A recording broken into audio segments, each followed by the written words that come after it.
start. Now, from the point of view of labor, also this measure is very important. I am giving all the arguments. The second 5-year plan admits that in order to keep up production in the country, in order to develop our industries, it is of great importance to enthuse the working class and the workers. It is the correct approach. As far as words go, nobody will quarrel with it. In fact, we should like more and more workers to be enthused.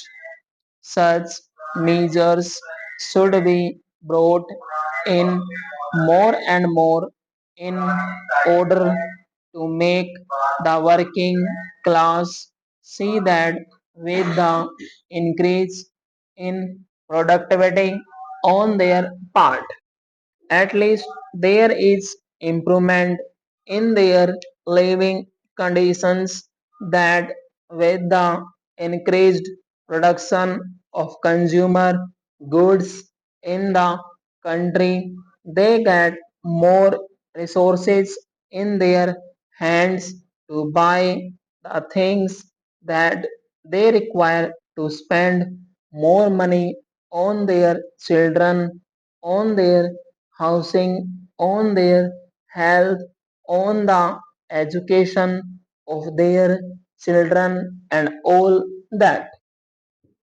You have to create a situation like this. You have to create a feeling like this. You have to make provision for this. Even from that angle, it is necessary that this should be accepted. Labor enthusiasm cannot be created until and unless you relate the increase in productivity to an increase in the living standards of our people. More production, more money in the pockets of the working class. More money in the pockets of the working class, more consumption of their daily necessities of life, and less privations and difficulties. Am I wrong in this? I would ask the honorable members to say.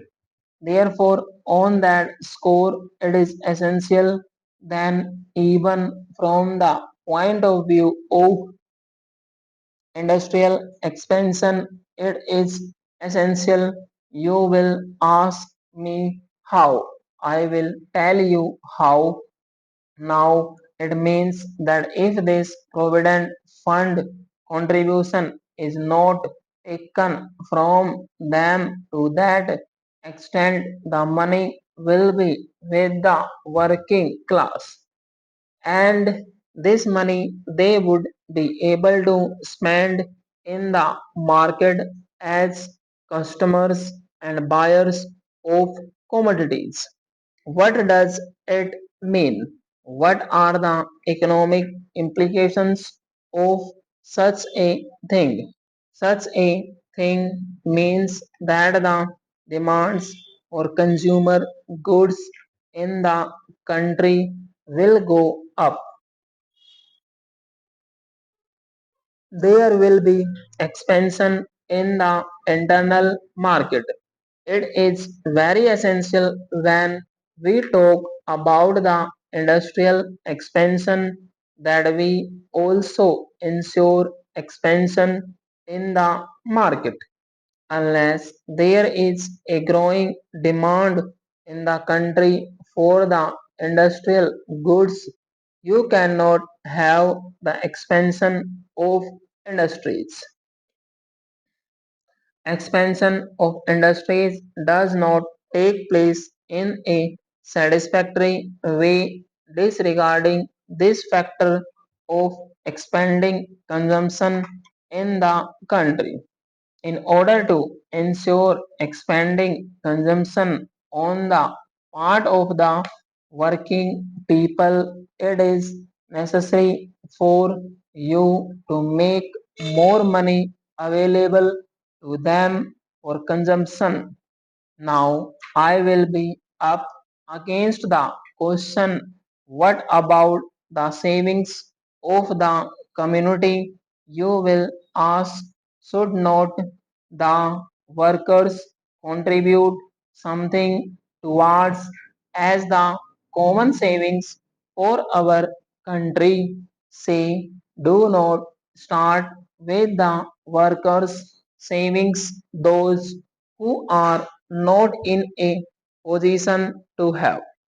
You cannot expect those people who are not getting two square meals a day, whose children go without education and other elementary necessities of life, to go on saving in an uncertain provident fund by undergoing going all manner of denials at present. You cannot expect such a thing, therefore, it is not a question of saving on the part of the workers. That money which you give him is invested in other sectors of economy by way of increased consumption, which stimulates you or industrial production. But we are saying do not keep the gap. If that gap has to be filled, get the money from the capitalist class, the class which is in a position to save. By adopting such a policy, there will be a lot of savings.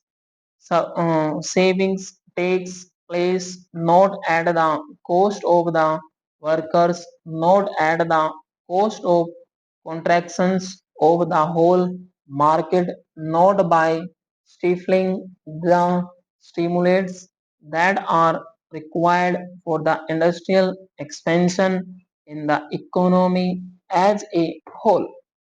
Savings takes place on the basis of those who are in a position to have all that money which would have been otherwise spent left in the hands of the capitalist class for unproductive purposes in importing race horses and a perfumes, and all manner of things would be available for being spent on clothes, books, medicines, and other things which are essential for the vitality of the community and for its healthy growth. Therefore, from any angle that you judge, this measure is a very good measure, and I think the Honorable Deputy Minister would not mind accepting it. He is somewhat allergic to me and to the communist benches generally. I am very sorry for it if we posed this kind of allergy to anybody, but he need not be allergic to us in this matter at all. We have followed some of the state's objectives in the second 5 year plan, pronounced objectives in the second 5 year plan in formulating and presenting this bill to this House. We would not have done it had we thought that this is such a fundamental thing that he would never accept it, that this is something which is not at all within your domain.